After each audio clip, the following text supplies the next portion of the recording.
Welcome Minecraft Builder, Andy here. Tip number 1 for kick-ass gardens is group your vegetation. Group your plants. Look, this is in a group of 3, group of 3, group of 2. There's 2 of them, 3 of them, 3 of them. It just looks a lot better when making things like ponds, making gardens, group things in 3s. Over here, it just doesn't look good when everything is hanging about on its lonesome. So tip number 1, group things together, especially plants. It looks a lot better. For whatever weird reason, we don't understand it, it just looks much more natural.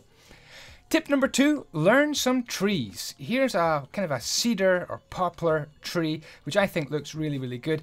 You need to learn about 3 or 4 trees. Avoid Minecraft trees. That is for sure. You don't want to be doing Minecraft trees. So let's get this one built. This is a super easy modern tree. So let's have a look. We're going to grab some stairs.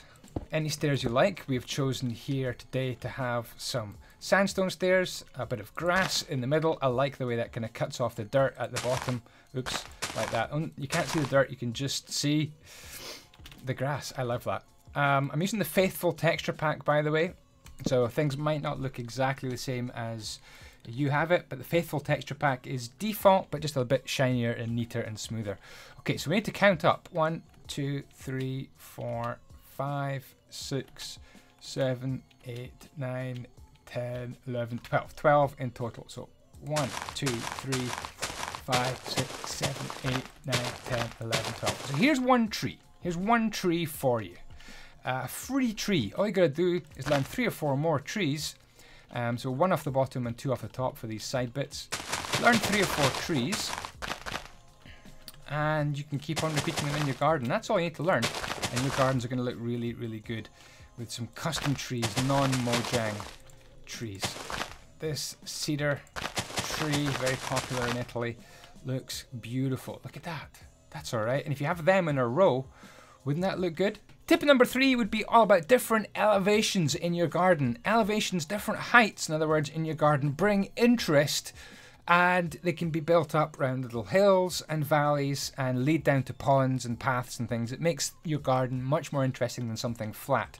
But as you go up in elevation, as you go up in height, you get these little spaces here, and what you might find is you've got grass like that. Now you can do that and have the grass go down as a slope, but to make it look as if you've been in charge of the landscaping, just do this. Couple of blocks up there, optional slab on top, and you've made some retaining walls around your property, and it looks like you're in charge. You've decided where the landscaping will go.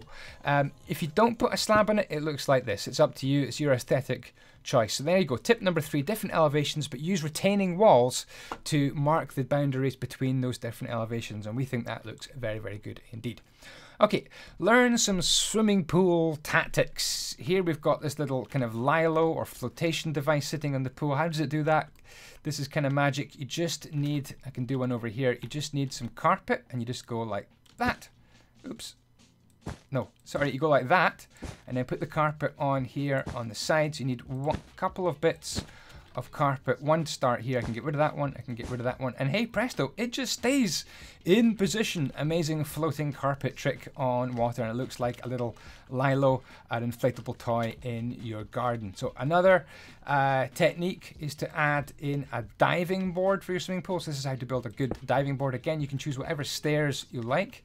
I'm going to go upside down here, and then I'm going to get temporary block there and there, and I'm going to go upside down facing that way. There we go, and then we're pretty much nearly finished. As you can see, we're going up another block right there, and then upside down like that, and then a couple of slabs, and there we go. A nice little dining board. Dining board? A diving board. You could also do the same thing with trapdoors. You could even do it with carpet and string underneath. So that's tip number 4. Tip number 5, add some exciting features into your garden, like pagodas, some interesting paths that wind into the forest, or something like this. Something quite luxurious. Can you guess what this is? This is a vineyard or a vineyard. And a vineyard is where you would grow all the berries or the grapes for your mansion. And so simply some oak wood, some oak wood fences, and I'm using jungle leaves because it looks like they've automatically already got some fruit on them. You can see little bits of fruit right there, and this would look like your grapes growing for your winery. And of course, as soon as you've got some grapes growing in a vineyard, then of course you need a wine cellar, maybe a grape pressing room and so on, and your imagination just starts to run away with you. Okay, so that's tip number 5. Tip number 6. Some formal planted bushes look really, really cool, I think. And if you're going to use end portals, don't forget to stick in an Eye of Ender, and it looks actually, oops, really, really cool when you make a little planter like that. And you can see by experimenting with different heights, it actually looks really, really smart as well. So cauldrons, anvils, and end portals with Eye of Enders make some really, really nice looking planters. Okay, what about some sunshade? It's always sunny in Minecraft, so some little place to sit out under the sun. We've got a quartz stair and some slabs. Pretty easy. You can do the same kind of thing also with layers of snow. It looks pretty good as well. Pretty easy little mat here. Up here we've got some string, and this string can support some carpet, so you can make a little sunshade like that with string and carpet. But a much better one over here, and what would be tip number 7, would be to use some beds in this little circle like this. So how do we do this? So you need a block of red wool, and then underneath that you put a couple of temporary blocks. In fact, I'm going to make this one out of cyan or light blue just for a bit of adventure. I don't need to actually change them, but never mind. Look, here's a light blue bed. I'm going to put it on like that, and another 2 like that, another 2 wools, another 2 wools, and there we go. We've got our little sunshade made of beds. I love this. What a great design. How cool is that? Looks really smart in the red. Actually looks pretty good in the blue as well. And there's your little sunshade. Just don't use ordinary beds under. I think that's too much beds in one sitting or one lying. So tip number 9, you've got to learn a decent barbecue, I think. So this is a nice little barbecue design, I think. So let's grab the ingredients and see how to make this barbecue. So what have we got? We've got some levers, we've got some iron trapdoors, wooden trapdoors, we've got some furnaces, a quartz stair. You could change it to any stair you like. And we've got a little detector rail to represent maybe a hot plate or something, a bit of food that's being cooked at the side. So stick down your furnaces. Oh, we also, do you know why I missed out of this? We also need, I missed something. I nearly forgot. A stone pressure plate. They go on there. So that can actually go on for a stone pressure plate. Easy peasy. Quartz stairs on the side. We've got a wooden trapdoor. Oops. Like that.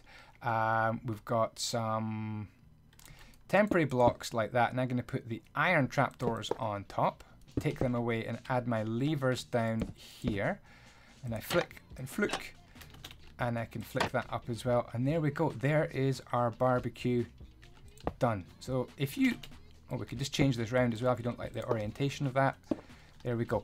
So yeah, learning a quick and easy barbecue just saves you time when you're doing your garden. You've always got a go-to barbecue, and I would have these kind of in an ideas bank, just ready and sitting and waiting somewhere on a spare bit of land, ready to go into my houses. So that's a nice design for a barbecue. Another thing that's good to learn and add to your garden is a nice little table and chair set, and this has got a really nice effect with the banners coming down to look as if there was a nice sunshade that's actually not been put up. So let's grab the ingredients for this. Spruce wood stairs, spruce wood, got some stone pressure plates, jungle door, we've got oak wood slabs, we've got these banners as well. Is that everything? I think that could be, oh yes, we need some dark oak fence, also some pillared quartz blocks. So let's learn how to do this one. So we've got block, like that, and then in between we've got a block there going across. On top we've got 1, 2 like that, and it just disguises the wood. I love that. Really, really cool. What else next? Right, oh yes, some spruce. You could use oak if you want. Extensions to the table there and there. Then we want some chairs just made of slabs here and here, any slabs you like. Our boom, boom. Next task is 4 booms to make ourselves some little chairs, and then our banners go on. 1, 2, 3, 4. one fence post, and then we've got 1, 2, 3 bits of, I'm just going to switch off the chat. We've got 3 bits of, what do you call it? Pillared quartz block, and then we're going to go banner, banner, banner. Do you know what? I'm going to change the banner color at the base. This one's got white all the way down. Let's just experiment and see what happens when we take a different color. Let's go for lime at the base and see if we've got kind of a two-tone sunshade here. Let's see what happens. I'm kind of curious. Never tried this one before. There you go. I think that looks pretty cool. Actually, I would probably go with that one. So there you go. 10 tips for building better gardens in Minecraft. I hope you have enjoyed this video. If you do, be sure to hit that subscribe button and tap the notification bell, and that way you won't miss a single video. And if you want to support this channel and keep more tips, tricks and inspiration coming your way, then check out patreon.com/andyisyoda. There are lots of amazing rewards like downloading all my builds and getting exclusive private videos just for you. Thanks for watching, guys. Ciao ciao, with the blocks be with you.